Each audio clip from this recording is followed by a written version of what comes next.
Ô, Walter, vamos para o começo, porque eu não sabia, foi o Marcelo Cleiton que, depois que a gente te convidou, eu não sabia como tinha começado isso, porque eu imaginei assim, pô, de repente o cara pensou, vou começar a procurar pessoas que se perderam na vida, não necessariamente os desaparecidas que a gente conhece, mas pessoas que se afastaram. Sim, sim. De onde que surgiu isso, cara? Então, tudo começou quando... Eu digo assim, eu era mais ou menos normal antes. É mais ou menos normal. Eu, na minha infância, adolescência e juventude, eu frequentava um movimento juvenil. Eu sou de tradição judaica, nasci num berço judaico, né? Hoje regro minha vida diferente, mas nasci num berço judaico, fiz circuncisão, depois fiz bar mitzvah com 13 anos, depois casei debaixo de uma rupá. Então, as tradições judaicas. Estudei num colégio religioso, mais religioso de São Paulo. Aí depois eu fui para outro, porque a minha mãe falava que os colégios não se adaptavam muito à minha pessoa. Mas nós somos em 4 irmãos e aos meus irmãos tudo bem, só... Mas é isso. Mãe é mãe, né? E eu frequentava um movimento juvenil que tinha o objetivo de passar 1 ano em Israel. E a gente cada ano, vai tendo mais responsabilidades dentro desse movimento juvenil, se torna monitor e vai crescendo ali. Eu posso comparar muito com escoteiro. E eu frequentava com o objetivo de passar 1 ano em Israel. E o que aconteceu? Eu fui passar meu 1 ano em Israel e eu era um pouco diferente do que sou hoje, né? Era um pouco mais agitadinho, assim. E no 4º dia que eu cheguei em Israel, eu conheci uma soldada que estava prestando o serviço militar dentro desse kibbutz e me apaixonei. Me apaixonei e transformou a minha vida, transformou o programa que eu tinha de 1 ano ali, né? E comecei a conviver mais com eles, mas também convivia com o meu pessoal do programa, né? Que nós saímos daqui com 60 pessoas, eu e mais 59, e por coincidência 30 meninos e 30 meninas, e eu meio que abandonei o programa, né? Mas só um pouquinho, e continuei. Aí, depois que passou 1 ano, eu fiquei em Israel e continuei acompanhando a Ruth, que era o nome da minha primeira esposa, com o exército em outros kibbutzim. A Ruth, ela era... israelense. Mas ela fazia o quê? Soldado, né? Soldado.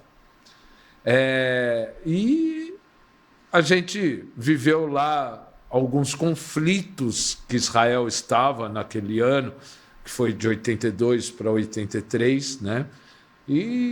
Mas a gente acabou... Eles tinham, o grupo dela, do exército, eles iam construir um kibbutz novo, 500 metros com a fronteira com a Síria. Um pouquinho mais para próximo do bem. Aí, ótimo. 500 metros com a fronteira com a Síria. E eu fui para lá com eles. E era só israelenses. E eu acabei... Chegou uma época lá que eu não dominava 100% o hebraico e estava esquecendo o português, porque eu não falava. Caramba! Mas aí eu comecei a sonhar em hebraico e às vezes eu não entendi o meu sonho, né? Mas coisas assim. E trouxe a Ruth para o Brasil, apresentei para os meus pais, eles conheceram ela em Israel, eles foram para lá, aí depois trouxe ela para cá, casamos nas leis brasileiras e nas leis israelenses. Estava tentando que ela se adaptasse aqui no Brasil e ela ficou grávida, falou, não, meu bebê eu vou ter em Israel. Então, tchau pai, tchau mãe, tchau irmãos, tchau família. E fui para Israel novamente. Lá eu comecei a trabalhar num posto de gasolina, num hotel, e eu estudava. Era bem puxado, mas a gente com 20 anos é outro pique, né? E aguentava firme, mas eu estava voltado a ganhar dinheiro e deixei um pouco de lado a família. Sim. Acredito, né? Alguns momentos. E quando minha filha nasceu, é a minha filha, e quando ela tinha 4 meses, a Ruth, a mãe dela, falou para mim: eu não quero mais ser casada com você. Sim. E aí foi difícil para mim. Mas aí, na ocasião, eu tinha patrocínio. Pai. E aí ele me mandou uma passagem de volta. Eu tive dificuldades de sair de Israel, porque ela entrou com uma ação para pedir pensão alimentícia. E eu fui barrado quando eu entreguei meu passaporte. Minha mala veio para o Brasil e eu fiquei. E isso demorou mais 2 meses e meio para tudo se acertar. Depois de acertado, aí eu voltei para o Brasil e, nesse meio tempo, eu acabei conhecendo uma carioca que se tornou minha segunda esposa e mãe de 2 filhos meus, a Anne e o Bruno. Sim. E ficamos casados 11 anos.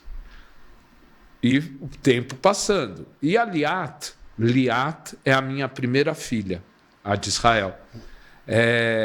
O nome dela eu que escolhi, que quer dizer você para mim. Liat. E aí eu perdi o contato todinho com a Liat, né? Ela não era alfabetizada, eu não falava com ela, ficaram mágoas com a mãe, com a Ruth, e do lado de lá e do lado de cá, e perdemos o contato. Fiquei 18 anos sem ver minha filha. Aí eu estou no meu escritório, aqui em São Paulo, e recebo uma ligação, a secretária passou, falou assim: a pessoa está falando meio esquisita, só pode atender? Eu atendi, a pessoa perguntou: você fala hebraico? Falei: falo. Pois não? Aí, porque meu hebraico é fluente. Eu disse para minha filha: eu nunca vou esquecer o hebraico, porque eu tenho certeza que um dia nós vamos se ver. Que legal. E era de uma rádio de Israel que eles conseguiram me localizar no Brasil. E aí entramos no ar, na rádio, de repente, assim, era o meu sonho falar com a minha filha. Tal. Aí não existia e-mail ainda, era por fax, estava começando. E a rádio colocou você ao vivo conversando com a sua filha. E aí eu fiquei falando com minha filha, trocamos telefone, então era por telefone, por carta, tal, até o dia que ela falou que vinha para o Brasil. Aí, na ocasião, eu fazia parte da Vara da Infância e Juventude e eu tinha muito contato com jornalistas, repórteres, e eu falava para todo mundo: eu vou conseguir fazer assim. Minha filha está chegando. Eu tenho 5 filhos, só que eu falava que eu tinha 5 filhos. Eu não conseguia mostrar os 5. E minha filha estava chegando. E ela viria com uma equipe de TV de Israel. Eu falei: poxa, se ela vem, eu também acho que eu posso ter alguém aqui, né? E tinham 5 microfones no aeroporto quando minha filha chegou. Que legal. E numa das entrevistas, eu disse: eu nunca mais vou deixar ninguém sofrer da dor das saudades, porque eu descobri a cura da dor das saudades, que é o reencontro. A partir de hoje, quem quiser me ajudar, estou criando um site, eu não tenho ideia como fazer, e apareceu muita gente. Eu vou deixar um e-mail aqui, e através desse e-mail vocês podem fazer contato. Minha filha vai ficar 2 meses aqui no Brasil, e deixei um e-mail lá. Isso foi para o Jornal da Noite, com o Cabrini, né? Um dia antes da minha filha chegar, mostraram a preparação para a chegada dela. No dia no aeroporto e depois na minha casa. e ele fez uma matéria uma semana depois.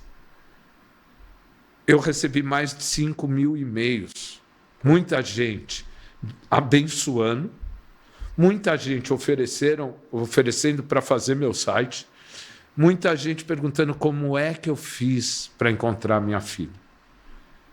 E aí eu ainda não tinha entendido que esse universo era muito grande. E eu disse, ao vivo, que daquele dia em diante, ninguém mais ia sofrer da dor das saudades. E como eu recebi minha filha com a graça de Deus, de graça eu ia dar tudo isso para as pessoas. O meu site, o goodangels.org, há 21 anos, ele é totalmente gratuito. E faço esse trabalho para quem me procura. Que legal, Walter. Então, eu tive um grande motivo, o reencontro com a minha filha. Isso me fez largar de tudo profissionalmente. Eu já estava com uma pessoa estabelecida, mas larguei tudo de uma hora para outra e falei assim, eu entendi o que Deus quer de mim nessa terra. Porque o propósito é muito maior. Não é apenas um reencontro. A minha humildade é muito maior do que o glamour. E eu tenho certeza que eu sou um instrumento de Deus. Porque eu posso querer tentar fazer esse reencontro e não conseguir com todos os dados que eu possa ter. Agora, se Ele quiser, eu posso ter aqueles sem nenhum dado e chegar na pessoa, como já me aconteceu várias vezes. Cara, que mágico. Já são mais de 20 mil pessoas. Mais de 20 mil pessoas? Mais de 20 mil pessoas que ele encontrou. Em 21 anos. A média é grande, né? Tô tentando aqui, então são 1.000 pessoas assim, por ano, mais ou menos. Mais ou menos. Por quê? Porque no começo eu recebia mais cadastros do que hoje. Não muito, mas mais cadastros. E eu estava com a televisão, com um programa dominical. Nossa, na época que eu fazia Gugu, nós chegamos a dar 27 pontos de audiência. Só no quadro. No quadro, que era o nome era Reencontro na época, né? Vamos listar aqui. Começou com a Luciana Gimenez. Sim. Super Pop. Super Pop. Aí foi Viva a Noite. É isso já? Não. Não era? Super Pop. Do Super Pop... olha que engraçado. Olha o que me aconteceu. No Super Pop eu estava fazendo um reencontro e eu reencontrei uma amiga que ela é assessora de imprensa, a Lu Barbosa. E na época ela foi dos maiores sertanejos, né? E ela me encontrou lá e falou: Nossa, Walter, eu não sabia que você estava fazendo isso. Sabe que eu tenho um irmão que há mais de 50 anos eu não tenho contato? Só que eu não me lembro se era Zé Antônio, Zezinho, sabe? Ela tinha muitas dúvidas. E ela foi me passando os relatos, tudo que ela tinha. Falei, eu vou tentar achar. Se fosse hoje, eu não demoraria os 2 dias que eu demorei para falar com ela. E achei o irmão dela, mesmo com poucas informações. E ela ficou assim... A pessoa, quando recebe o retorno, assim, é muito forte, né? E aí ela falou, não, eu preciso te agradecer de alguma forma. Falei, não fale em dinheiro, porque não entra dinheiro para mim. Ah, como é que eu vivo? Hoje depois eu conto. Porque eu trabalho muito. Eu tenho um contrato com a rádio, eu tenho um contrato com a TV, então eu não preciso. A TV quer histórias boas e eu tenho as histórias boas. E eles querem uma coisa e eu quero a continuidade do meu trabalho. Só isso. E a gente consegue fazer uma troca, vocês que são de TV, vocês sabem que super justa, né? Sim. E a Lu falou, então eu vou fazer o seguinte, eu vou mandar um portfólio seu para o Gugu e para o Faustão. Beleza. Uma semana depois, a produção do Gugu me chama. E eu fui ter uma reunião com o Gugu no Copacabana Palace, no Rio. Me buscaram, me levaram lá. E eu fui com uma pasta, com 3 pastas. E disse para ele, Gugu, primeiro que eu estava encontrando o Gugu, gente. Eu só conhecia ele da telinha, né? E aí eu falei, eu tenho, se você quiser, por 5 anos, o programa pronto, tudo aqui, sem aparecer nada. Ele falou, tem algum pelo Rio de Janeiro? Eu falei, tem. Irmãos, olha lá, eu disse que eu bati recorde hoje na Band FM fazendo um reencontro de irmãos de 71 anos. Eu falei, eu tenho um encontro de irmãos que não se vê há 74 anos. Ele falou, vamos gravar. Você tem condição de levar o microfone sozinho? Eu falei, não. Não tinha mesmo, né? Ele falou, chamem o Paulo Barbosa, o radialista, né? E chamaram o Paulo Barbosa e nós fomos fazer o reencontro e estouramos a boca do balão. Estouramos a boca do balão. E o Gugu, com o carisma dele... Foi uma Era a cara do programa dele, né? Ele foi uma das melhores pessoas que eu conheci na televisão. Eu posso contar nos dedos das mãos pessoas assim, como o Gugu, de verdade. Pelo menos comigo sempre foi. E só tenho a agradecer se hoje eu estou aqui conversando com vocês sobre tudo isso que já aconteceu na minha vida, sobre essa missão na minha vida, que é reencontrar a pessoa, eu devo total ao Gugu por ele ter confiado em mim. Porque as pessoas não acreditavam que eu podia fazer o que eu faço, como não acreditam até hoje.